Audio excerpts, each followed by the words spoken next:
Rekaman pertempuran jarak dekat di hutan dekat Kremenaya ramai beredar di media sosial Telegram pada Selasa 11 April 2023. Pasukan Rusia berjuang keras di utara wilayah Lugansk. Disebutkan dalam keterangan unggahan, pengambilan gambar di sini dilakukan pada jarak 300 meter. Diketahui para prajurit di kedua sisi benar-benar berhadapan muka. Musuh secara aktif menggunakan artileri dan mortir, terus-menerus menembaki posisi tentara Rusia. Meski begitu, bukan pasukan Rusia namanya jika tanpa strategi. Pejuang Rusia yang sudah mengetahui titik-titik penting di hutan Kremensky sejak masa kanak-kanaknya, tahu kemungkinan rencana yang telah pasukan Ukraina susun dan akan segera digagalkan. Seperti yang terlihat dalam rekaman, sejumlah prajurit menjalankan tugasnya berdasarkan strategi yang telah mereka susun.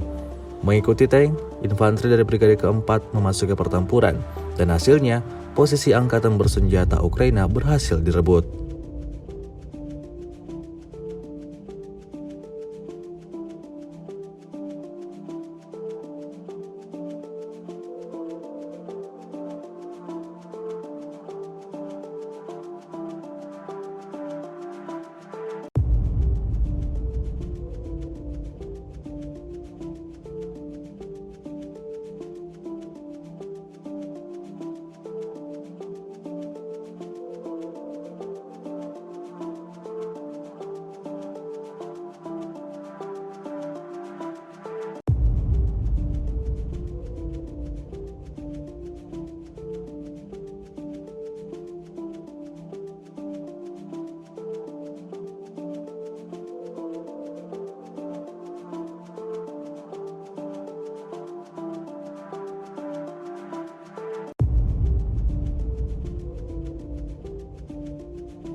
Rusia melaporkan 406 pesawat Ukraina, 228 helikopter, 3.727 kendaraan udara tak berawak, 415 sistem rudal anti pesawat dieliminir sejak awal operasi khusus.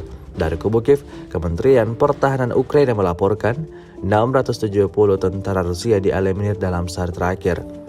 Total 178.820 prajurit Rusia meninggal sejak awal konflik hingga hari ke-411.